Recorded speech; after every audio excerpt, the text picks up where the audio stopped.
Welcome back to the Aussie Shed, ladies and gentlemen, for another episode of Project Fairlady. Now, where we left off in the last episode, folks, we set up the oil cooler and the pod filters and all the piping and all that sort of stuff in the front there. And the next job was to work out what to do with the blow-off valves, because the blow-off valves originally were in the original position, sort of down in the corner there. They don't work with the new piping, and there isn't really enough space to put them. So this is one of the blow-off valves that came with the vehicle when I bought it, a GFB dual port blow-off valve. Very nice blow-off valve. These were in a little bit of a sad condition. They were very dirty, and they were quite dirty inside actually. So a while ago, just while I was knocking around in the shed, I dragged them out and I rebuilt them. I thought, yeah, I'm going to reuse these guys. So I stripped them down, cleaned them, put all new O-rings in them, ordered a couple of new parts from GFB, and put them back on the shelf ready to go for when I decided to use them when I got to this point. I even went to the effort of adapting them for aluminium pipe, because these are actually a direct replacement for the OE bypass valves. They go into the same hoses, inlets and outlets from the OE piping, other than this staged external outlet on the side that just vents to atmosphere. So I thought, well, I'm going to be using these in custom piping, because I always did plan on making new piping. So I thought, well, how can I adapt these to be welded on instead of going into rubber hoses? So I looked into it, and on this bottom fitting, I noticed there was a couple of threaded holes in there, and I thought, oh, what are they for? And the more I looked into it, the more I realised that it's actually designed for an adapter, which you can actually buy from GFB to fit it onto hard piping. So what I did, folks, was I jumped on the mini lathe and I made some adapters up myself. So these guys just go into there, like so. You do up the grub screw, nip up the lock nut, and you're good to go. All I had to do was put an O-ring inside here, which there's already an O-ring groove in there. There was just no O-ring. And that's it, folks. So you just weld that onto your pipe, and then, you know, do them up that way. And then here, just an outlet. Again, I made a matching other half here for that, just on the lathe, that I can weld onto the air intake piping to, you know, complete the picture with that. But after now looking at the area that I have left there to fit everything in, and the shape of those blow-off valves and, you know, basically everything, I've come to the conclusion that I can't fit them. Which is a bit sad because of all of the work that I've put into them already. I wasn't super happy with the venting to atmosphere side of the blow-off valves either, because I'm not a big fan of that, and plus, where I am in Australia, it's actually illegal to have externally vented blow-off valves. They have to fully recirculate, because this car has to be registered. So if I wanted to keep that function, I would have to block them off for rego, and then run the risk of getting pinged for them while the car was on the road. So I thought, okay, well, I really need to start looking at another blow-off valve option. So let's go to the bench and I'll show you what I've decided to go with. Now, I've only just received these in the mail, folks, so something I never really get to do that often, but let's have a little bit of an unboxing. So this is what I've decided on. It's a Turbo Smart product. And this is a Turbo Smart compact plumb back blow-off valve. Here we go. Look, a couple of clamps in the kit, all very well packed, and that's our guy there. So you can see it's got 25mm inlet and outlet, and again it's designed to go onto hose fittings, not onto hard piping. But through some research, I found that Turbo Smart actually sell an adapter to adapt this to hard piping. I'll go back and grab the GFB so we can have a little bit of a look at a comparison. You can see that the Turbo Smart is actually a lot more compact. The biggest problem that I had was this guy here getting in the way of fitting it in the front of the vehicle. And as I say, I don't really want to vent back to atmosphere at all. So this really suits exactly what I want. It's very small, very compact. and it doesn't vent back to atmosphere. Plus, I can adapt it to hard piping. So what I've also ordered from Turbo Smart is this little V-band adapter kit here. So this is designed to adapt the BOV5, which is their next blow-off valve, up in line from this one. It's a little bit bigger. So it uses the base section of the BOV5, which is the adapter here in the V-band, and then it comes with a screw fitting and everything on the top. Alright, so this is what makes it all doable, folks. This O-ring section on the top. So basically the BOV5 works in this way. It has an O-ring seal, V-band clamp, weld-on fitting. But this guy is designed to go into a hose. So this bottom pipe fitting here screws out, and then this adapter here screws in.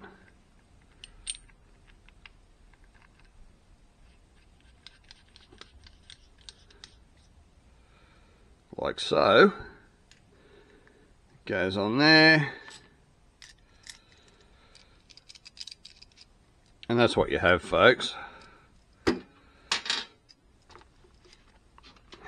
So again, you can see it's a more compact solution, so I would be able to fit it in the front where I initially wanted to fit the blow-off valves. And of course, I have two of them. And of course, now that I actually have these guys, I've changed the position where I'm going to mount the blow-off valve. So let's go back to the Fairlady, and I'll show you what I've decided on as far as the mounting position goes. So after much deliberation, folks, this is where I've decided to mount them. In the engine bay, right there. Get them out of the front, because the less stuff I can have in the front that's going to restrict airflow into the radiator and stuff, the better. The fact that they do fully recirculate and don't dump to atmosphere at all means I don't have to hide them. So they can sit right there, and it's quite convenient for me to then get this recirculating hose back down and across into the air intake pipe, which is just down under here. I did, however, have to first fit up the Ross cam position sensor that you can see there, just so that I knew what its physical size would be, to work out whether I would still have enough room to get the hose past there in front of it without sort of interfering too much. And that's not an issue. It's going to make it a little bit hard to adjust it later on, but once it's set, it's not something that needs sort of a whole heap of adjustment. In the meantime, I've also made up and welded on some sensor bungs over here. I'm actually running two air intake temperature sensors. This one on this side is pre-intercooler, and this one is post-intercooler, just so that I can sort of monitor how efficient the intercoolers are working. You know, running the Haltech Elite, at least I have plenty of inputs and outputs to be able to run a whole myriad of sensors on the vehicle. So to make this all possible, folks, what I need to do now is make up an opposite to this. I need to make a weld-on adapter to go onto the intake piping, like I did previously for the GFB blow-off valve. So I might head over to the lathe and knock out a couple of adapters for this.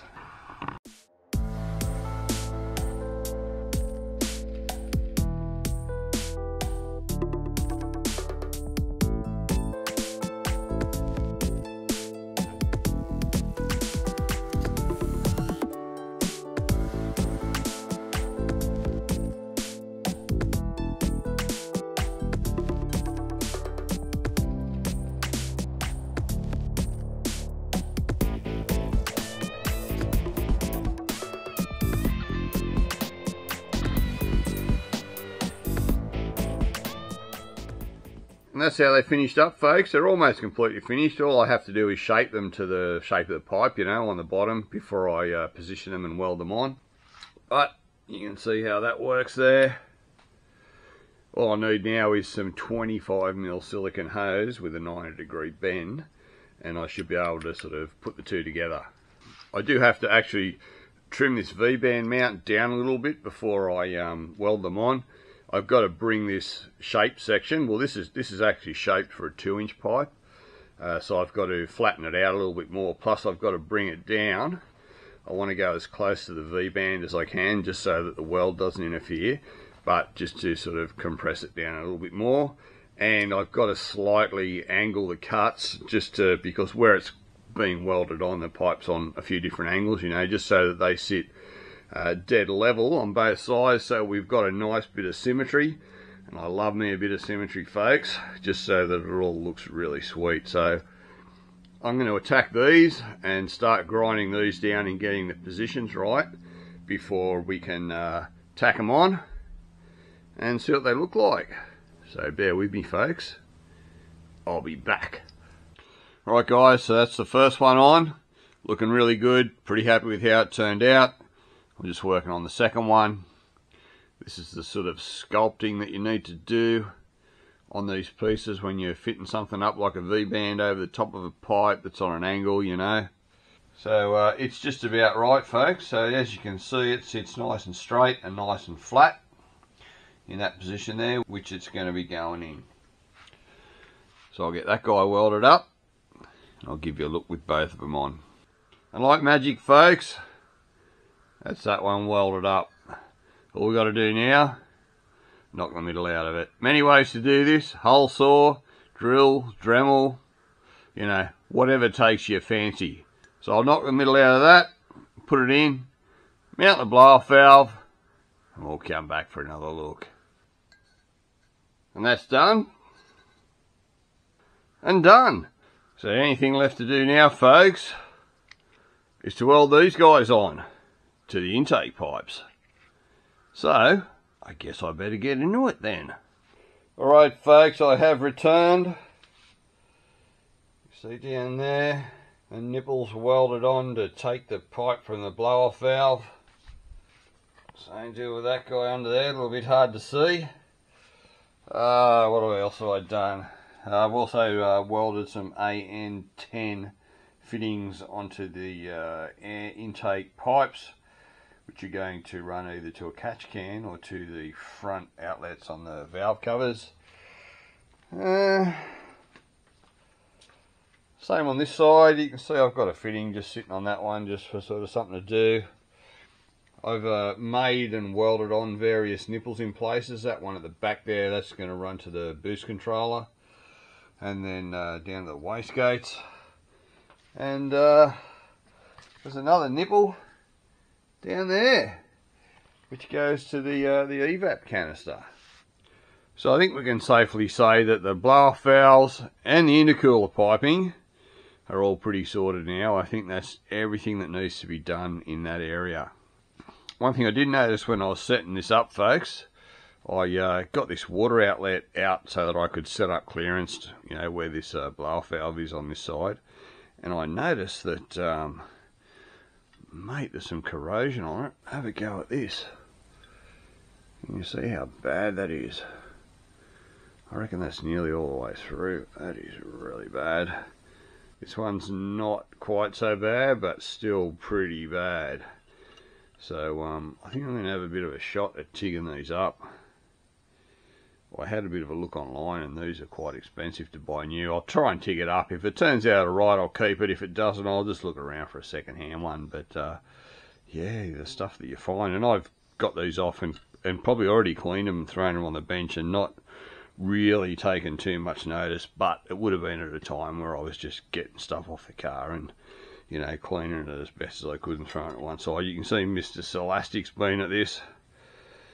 Bloody Celastic everywhere. Anyway, so I hope you like this video, folks, on setting up the blow-off valves on the Z32 and, you know, the sort of finalisation of the intercooler piping with various provisions for other fittings and such like. So in the next video, folks, I'm going to be tearing into the engine bay wiring loom. God knows what we're going to find with that. When I pulled it out, it was in a huge mess. It's been hacked up before. It's, you know, had another engine management system fitted to it. It's had all sorts of sensors added in and things cut off and things weren't connected. There's bloody melted, dried out brittle wires everywhere on it. It's a real mess. So that's going to be a job and a half. Anyway, folks, thanks for stopping by the Aussie Shed. Hope you liked the video. Let me know what you think of it. If you like it, give it a thumbs up, leave a comment. And as always, folks, I'll bloody well see you on the next one. Cheers.